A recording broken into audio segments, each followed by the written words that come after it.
What's going on YouTube? My name is Anti-Problematic and today we're going to be talking about my top 5 most annoying mid laners. Now before I get into the video, don't forget to like, comment, and subscribe, and if you'd like to keep up with any future content, I'll be linking my Discord chat in the description below. Alright, at number 5 we're going to be talking about Kukulkan. Kukulkan is really taboo for me. He's very basic and he's fairly easy to deal with. However, the reason why I have him at number 5 is because of his tornado and his ultimate. His slow and his movement speed buff aren't really that annoying to me. However, in most cases, Kukulkan's always going to have this ridiculous DPS out because this tornado, as you can see, has a very large circle. So it's very hard to siege or clear because he auto clears, and this move by itself does so much damage, and it's on a fairly short cooldown. Even without cooldowns, it's at 11 seconds, and most people are going to be building Chronos Pendant, Blue Boots, things that can severely reduce his cooldowns, along with the fact that this character gets more damage based on his maximum mana. So he already has Book of Thoth built into his kit, and he gets such max use out of everything that has mana. Book of Thoth, Soul Reaver, Book of the Dead, even Bancroft, I believe Typhon's Fang. Yes, Typhon's Fang. Like, and almost every mage item that's power related gives some kind of mana. So this character can be very, very frustrating to deal with, especially since his ult is also on a very low cooldown. And it's hard to get in on him. It's harder to get in on him. Most people, what Kukulkans would do, will actually just save their ult until they're about to die, or not until they're about to die, or when somebody jumps on top of them, and then just ult. Because if you didn't know, this ult does have a hitbox behind him, and so you'll get clips for like 1,235 or something crazy like that, and you almost get one shot just from this one ability alone. And then God forbid you accidentally step in this tornado, you're basically dead without Aegis. Now, number 4, we're going to be talking about Isis. Now, Isis used to be really bad, and it's only because of this move here. Before, it had to be a skill shot, it had to hit somebody, and it was really unreliable because, as you can see, it's actually very, very slow on, and it's also on a pretty decently long cooldown. But now, she can stop it whenever she wants. It does massive amounts of damage, and it stuns. Not to mention she has an auto clear with her first ability, which is this. So not only does she have auto clear with the first ability, she has really good damage, she has very high mobility, but also she has a silence that takes away 30%, not 30 flat, 30% of your magical protections. And it lasts for 2.5 seconds, and it silences you for 2.5 seconds while also giving her a health shield. And this move is not hard to hit. As you can see, it has a really big cone, so you get hit by this. You get hit by all that, and then you would think, oh, well, once she uses her kit, you could dive her, right? Wrong. This ult here, the more damage is done from the enemy team inside of this ult, the more healing it does. On top of the fact that if you're standing inside of it, you get damage mitigations, and you heal. Everybody heals, not just you. Everybody that's inside that circle that's on your allied team will heal. However, she's only at number 4 because at the end of the day, if you can, which is not easy, but if you can force her to miss this, and once she uses this, it's over. She's dead. There's really nothing you can do, nothing she can do about it. However, it doesn't stop the fact that when you're in the laning phase with her, she can be very, very frustrating. Now, number 3, we actually do have a two-way tie, and the first person I'm going to talk about is Poseidon. Now, I personally hate every single Poseidon main. I think this character is a wuss. I think this character doesn't have to work, especially with just because of his third ability. And the fact that this character is insanely fast for no good reason. He's one of the faster mages in the game, and that's just because of his passive. If you don't know what it does, the higher his tide meter is, the faster his movement speed is, and his abilities will actually do more damage at the cost of his tide. So, also his third ability, this right here, is a cripple.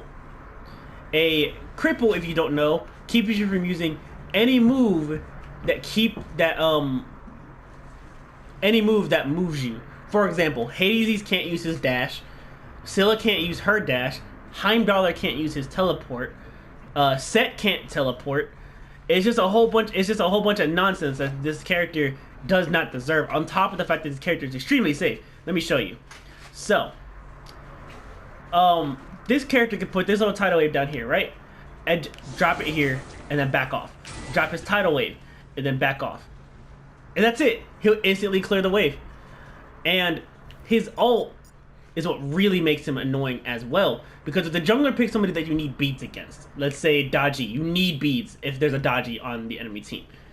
But you're going against a Poseidon mid, well, you're SOL. You gotta pick your poison. You wanna keep dying to Dodgy, or you wanna keep dying to Poseidon. And Poseidon's ult, whenever you get hit by the center of it, as you can see from the little reticle, the very center of this ability is fairly large. So it's very hard to miss this ult. It'll actually do a knock-up and stun you for 2 seconds. And on top of that, even if you're not in the center of it, it has a 30% slow. And if you're hit by this, and if you're hit in the dead center of it, you'll take both the center damage and the regular damage. It's a little bit ridiculous. So this is the first person that tied number 3. Let me go ahead and go on to the next one. Now, tied at number 3 with Poseidon is Hara. I'll be honest, I hated this character since launch. I thought she was broken. I thought that she is absolutely ridiculous. I thought she needed nerfs. This character was really frustrating to deal with, and I'm kind of still in the same position today. This character, it may not be as strong as she was when she came out. However, she still is very frustrating. Let me show you why.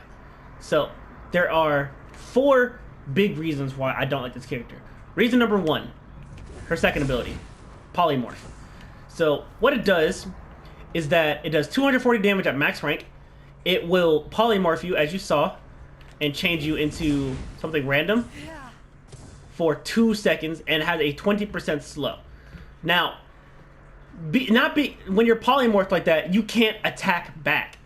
You're stuck in this form forever. No matter what you turn into, whether you turn into a chimera or you turn into a duck, you're stuck not being able to fight back. And a 20% slow is really strong on somebody who is also very fast. And I'll show you why in a moment. And that in itself will get you killed in any team fight. Reason number 2 why I don't like this character is her third ability, Divine Shroud. Now this is like a Nike ult. It's like Nike ult light. I'm gonna put it that way. It gives you 15% movement speed. It lasts for 5 seconds, and it's on a relatively short cooldown. I'll be completely honest. As you can see, I did build some cooldown items, and it's on an 11-second cooldown. So you can just keep running around 5 seconds. That shield's not gone yet, and polymorph, do your damage, walk away. 5 seconds later, you have your shield again. It's very frustrating in a mid laner perspective because you could do so much damage and then a shield comes out of nowhere, and there's no way to counter shields in this game besides just doing raw damage. Reason number 3 is Chad the Simp, right? This is her ultimate ability. This dude is annoying. As you saw, it has a knock-up. It'll target the nearest enemy god, structure, or minion, and will continuously pump out damage. And here's the kicker. While he's out, if I activate my shield, as you can see, Chad gets tick damage, right? So essentially, her ultimate, at the second she hits level 5, it is a 2v1 in the mid lane for the rest of the game. It is a 2v1. And then when late game hits, it's a 6v5. Because you gotta deal with Chad, you gotta deal with Chad the Simp, you gotta deal with Hera's polymorph, you gotta deal with her damage, and then when you decide, you know what, I'm just gonna turn around and fight. Nah, polymorph. Stop it. Right? Character just overall frustrated. And then the final reason number 4 why I don't like this character is, why on earth is it whenever this character does damage to you, her third, which is her shield, her third ability and her ultimate get reduced cooldowns. Let me read it off for you. Each time Hera deals damage to gods, her abilities or basic attacks with Argus, the defender's cooldown is reduced by 1 second, and Divine Shroud's cooldown is reduced by 0.33 seconds. So basically, no matter what, her ult's gonna be up. Every time. Every time. Let me show you. Ult, polymorph, shield, tick damage.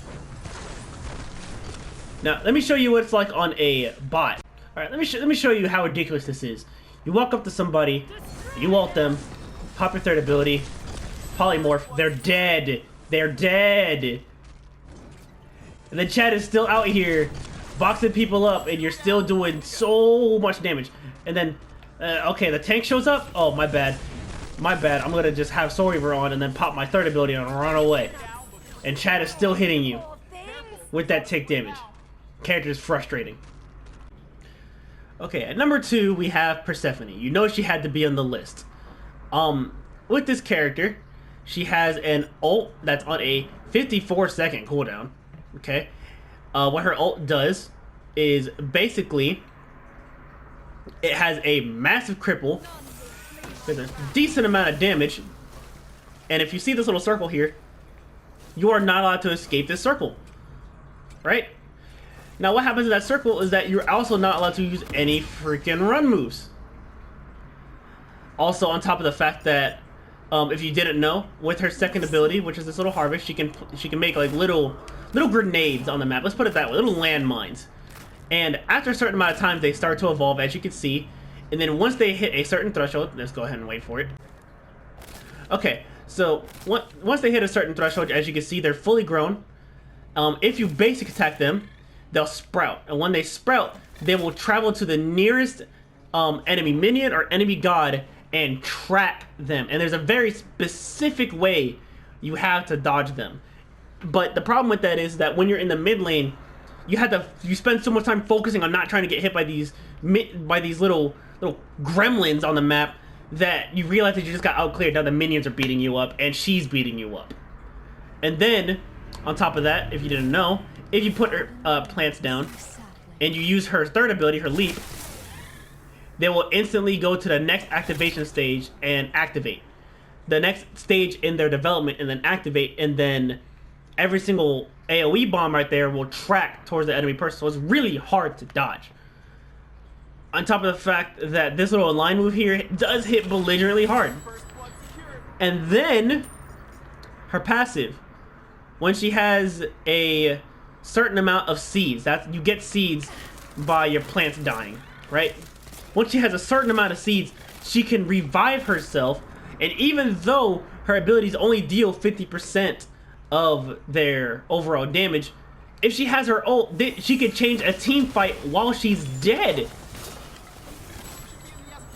And she's very hard to dodge, and she's very frustrating to deal with. Now, reason why she's only at number 2, and I can forgive her for a lot of the things that she does, is because she's not easy to play. I can't sit here and go over every little thing you can do with this character, or how this character works in intricate amounts of ways. This character does require a lot of setup, arguably, but in the mid lane, that don't matter. In the mid lane, it's just you and this other person, and you just gotta deal with all these plants just being everywhere at all times. And then, oh, you got close to me? Leave. And I just instant cleared the wave, and there's nothing you can do about it. And I'm in a safe position, and I still have my first ability. You're dead. It can just be very frustrating at early times.